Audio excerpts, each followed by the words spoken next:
What was that? Please don't tell me that something happened to REIJU. Oh my gosh.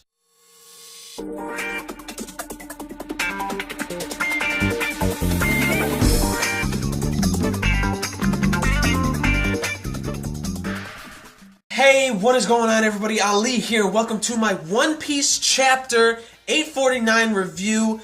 Bropper in Wonderland, but I believe the translation that I was reading was Bropper in Mirrorland. But you know, if I say any of that stuff in the episode, I mean in the video that I'm making, you know what I'm talking about. This chapter was a lot of fun. It was good. It got me pumped for what's to come because of that ending. Like, oh, what? In the beginning, not really too much, like, was happening, basically, except for just the Vinsmokes being, you know, a-holes, like they usually are. Yonji, Ichiji, and Niji saying they're like, oh my gosh, I'm so excited to have Sanji back so they can, like, beat him up and stuff, and that's kind of, like, it makes me just hate them, like, even more, and it's getting a little ridiculous. I believe Yonji was like, where are they gonna live if they get married and stuff, and Judge said that they're gonna live on Germa, of course, because, so they can have, like, so they can basically have Pudding as a hostage, which is kind of messed up, but it's pretty tactical on his part of what he's talking about,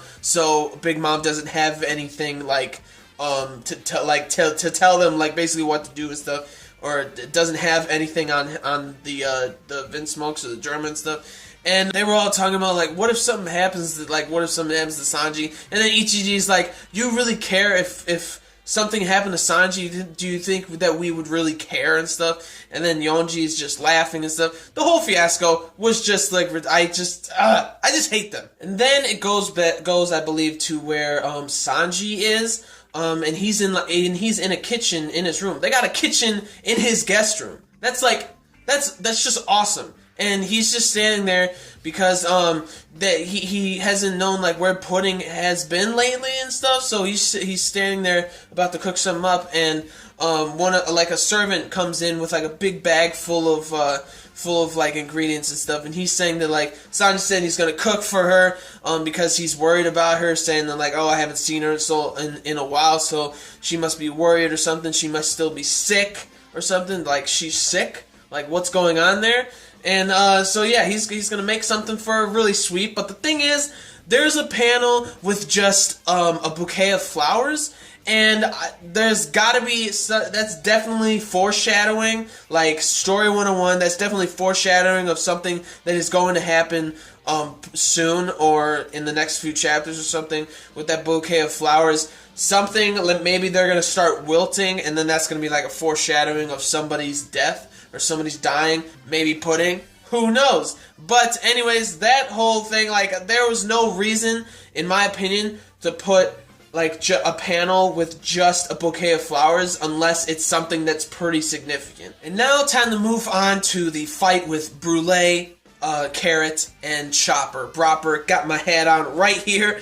But anyways, like, I don't know how Oda would have done better in this, on this, like, on his way to end the fight with Brulee. I thought this way that he did it, was just so solid. It was just so good. I don't know any other way that he would have been able to do such a solid job with ending that fight, because Brulee has, Carrot, or actually the frog, wrapped up, like, on the rope, about to get put in the pot. Is that, like, oil or something, or is that just, like, a hot stew full of stuff? But anyways, she said they're all singing and stuff like that, saying, like, oh, this is gonna be so good. They're about to drop Carrot, the frog or whatever, and it turns out that it's a frog because of Brulee was using her mirror on Carrot, and it mirrored Carrot's image onto a frog, so the frog transformed into Carrot, which was kind of weird, and Brulee didn't even know that that was the frog, so I'm like, how would you not know from your own powers? I thought it was a little ridiculous, and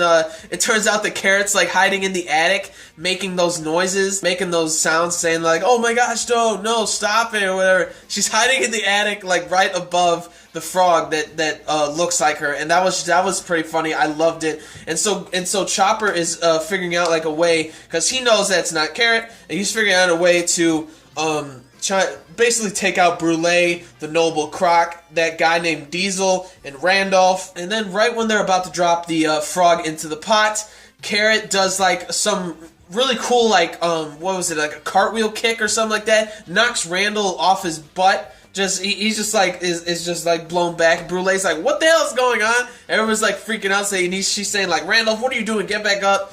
And Carrot gets like stuck where the frog is, which was hilarious. And then Carrot, holding onto the frog or whatever, onto the rope where the frog is, she kicks the pot.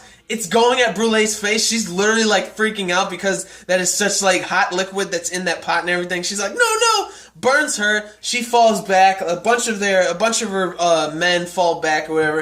And then some of them, like Randolph and a bunch of them, like, oh, we gotta save Brulee. And then Carrot uses her electrical Luna onto the liquid and just electrocuted them all. She is such a badass fighter. She is just like, I love her a lot more than Nami, actually. I gotta say, I think she's way more badass than Nami, but Nami is just holding her own in this arc and stuff. But Carrot is just kicking some ass. And then Chopper goes to his brain point. That's what he calls it. His regular form is brain point. So he shrinks down, and then he gets the rumble ball, monster point, gets that Noble Croc, does like not a suplex, but just like completely flips him, knocks him out. They're all knocked out except the Diesel guy just like sprints, right? And the Diesel guy sprints, runs, tries to get to Big Mom. And like, he's like, nobody can catch me.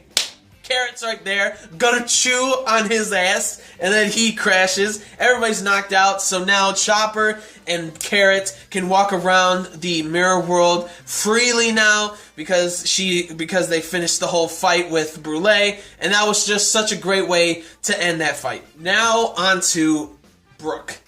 That fight was hilarious. Brook is in the treasure. Was it the treasure room or the library room or something? He's in there by himself while Pedro is dealing with Tamago. Brook is just fighting off all these guys in this treasure room, and he basically got everybody out except for the guy with the giant beard. He's about to get Brook. Brook just turns around, just blocks it or whatever, and then does his like his special move.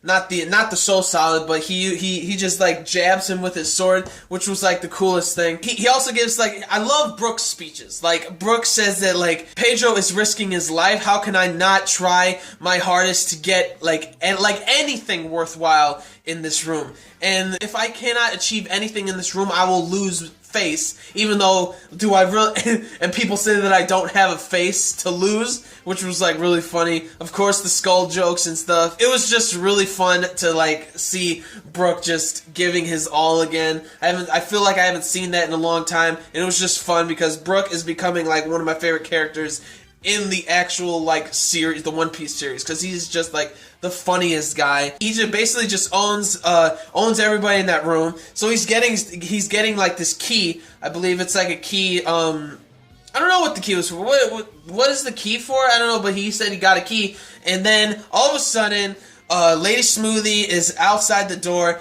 Big Mom comes. She opens the door and she sees Brook, and her face lights up like she wants Brook to be in her collection. And I'm like, Brook, you gotta get the hell out of there, like, right now. It was just hilarious. And now we get to Tamago and Pedro. Pedro, the captain of the Nox Pirates. Bear and Tamago have, like, history. 5 years ago, it turns out that Big Mom took 50 years of Pedro's life away. Took 50 years of his soul away. Like what? And he dared to come back to Big Mom's island and everything. And it's just like, they show what's happened with Pedro. He has no eye anymore. Just like Tamago, he has no eye. And Tamago's saying like every time we see each other, the scar in her eyes like become like they start to itch and everything, and it looks like that we are going to have like an awesome fight with Pedro and Tamago. And I gotta say, I love Pedro, and he's saying that like this is going to be, I'm not going to be able to return to my homeland after this. So I think he's going to die. I don't want him to, but he's probably going to die. And then Carrot is going to be with the Straw Hats.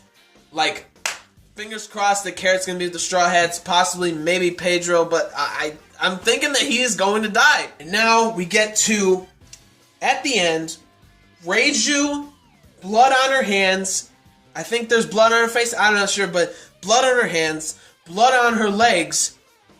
What's happening there? Like she is walking through a hallway, like panting, being like breathing heavy, with blood all over.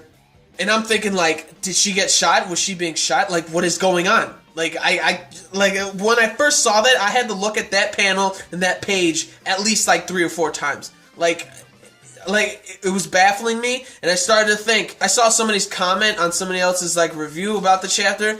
Could be Capone's castle or something. What if he's trying to take out REIJU or something? And then I'm thinking, like, why would he do that unless he actually wants complete chaos with Vince Smokes and Big Mom's crew and stuff? And I'm thinking, if he... It's kind of like a suicidal mission, in my opinion, of what... If this is actually what Capone is doing, it's like a suicidal mission is what, like, I'm actually, like, thinking. Because, like, if he gets found out, he will die, because the Vince Smokes and Big Mom will both know that he was doing it. So he will have 0 chance of, like, survival unless that Capone is just saying that, like, I'm for Big Mom's crew, I'm trying to kill your daughter, and then Judge is going to fight Big Mom or something. That's going to be insane. But I really don't think that... Honestly, I'm going to do probably a theory video next week about what's going on with REIJU. I think I'm going to do something like that, but maybe it's, like, something that Pudding did. Because I really don't think that REIJU got hit or got hurt or anything like that. I get, like, a strong feeling that she just saw something, like, extremely traumatic, and that blood isn't hers. So that's what I'm thinking, and that's what, like, I'm seeing when I saw that page. And that is how the chapter ends. I don't think there's a chapter next week, I believe, because of Shonen Jump is on break or something. I don't know. I really could care less. But anyways, it was a good chapter. That's how it ends. Very solid stuff. I'm definitely going to do another video next week. So I gave it like a 9 out of 10. There was a lot of, like, revelations and stuff like that, but it wasn't like... It wasn't like crazy awesome stuff. So I give it like a 9 out of 10. Solid 9 out of 10. So that is it for this one. Like the video if you did. Like the video if you liked anything I had to say. And comment down below on your thoughts of what I said. Your thoughts of what happened, like with REIJU or something. What you think about the chapter and everything. And subscribe to my channel for more reviews, vlogs, unboxings, live reactions, and theory discussion videos. And things like that. So gentlemen, stay classy. Ladies, stay sassy. But most important, everybody, you gotta stay a little nasty. Alright? So peace and love. And I will see you all later with the next video. Peace out.